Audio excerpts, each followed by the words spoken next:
नमस्कार मित्रों और माताओं, स्वागत है आपका हमारे YouTube चैनल में। आइए शुरू करें वीडियो।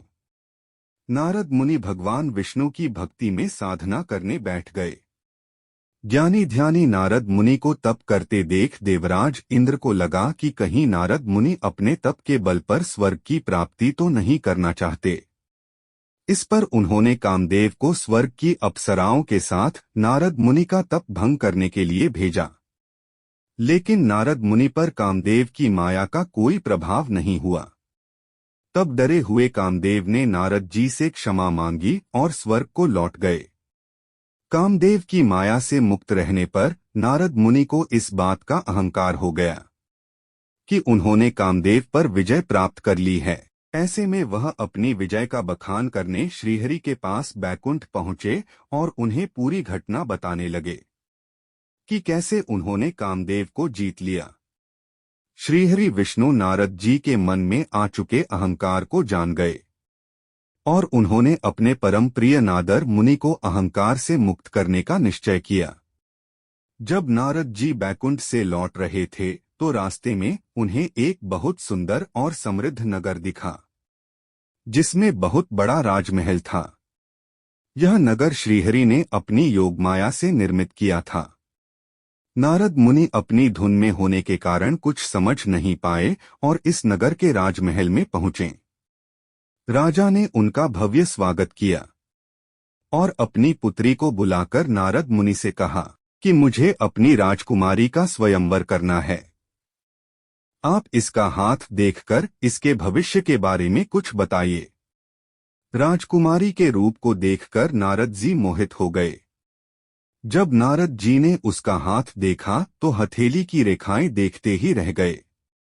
उसकी रेखाओं के अनुसार उसका पति विश्व विजेता रहेगा और समस्त संसार उसके चरणों में नतमस्तक होगा। नारद जी ने यह बात राजा को ना बताकर दूसरी अच्छी बातें कहीं और वहां से चले गए। राजकुमारी का रूप और उसके हाथ की रेखाएं देखकर नारद जी वैराग्य को भूल चुके थे। विवाह की कामना लेकर नारद जी वापस बैकुंठ गए और विष्णु जी से खुद को रूपवान बनाने की विनती की। इस पर श्रीहरि ने कहा, मुनिवर, हम वही करेंगे जो आपके हित में होगा। नारद जी ने उनकी बात के मर्म को नहीं समझा और विवाह के विचार में खोए हुए बैकुंठ से लौटकर राजकुमारी के स्वयंवर में चले गए। उन्हें लग रहा था कि अब तो वह बेहद रूपवान हो गए हैं और राजकुमारी अब उनके ही गले में वरमाला डालेगी। लेकिन राजकुमारी ने एक अन्य राजकुमार के गले में वरमाला डाल दी और नारद मुनि की तरफ देखा तक नहीं। नारद जी को लगा श्रीहरि ने मुझे रूपवान बनाया, फिर राजकुमारी ने मुझे देखा भी नहीं। इन विचारों के साथ उन्होंने जल में अपना चेहरा देखा तो आश्चर्यचकित रह गए। उनका चेहरा बंदर के समान था। नारद जी बहुत क्रोधित हुए और क्रोध में भरकर ही वे बैकुंठ पहुंचे, जहां श्रीहरि विष्णु के साथ उन्होंने राजकुमारी को भी देखा। इस पर उन्होंने श्रीहरि को बहुत भला बुरा कहा और शराफ दिया कि आपने बंदर का मुख देकर मेरा उपहास कराया है। मैं आपको शराफ देता हूं कि आप पृथ्वी पर जन्म लेंगे और इन्हीं बंदरों की सहायता आपको लेनी होगी। आपने मुझे स्त्री वियोग दिया है, आपको भी स्त्री वियोग सहना होगा। श्रीहरि विष्णु भगवान नारद जी की बात सुनकर मुस्कुराते रहे। तभी राजकुमारी लक्ष्मी माता के रूप में समा गई।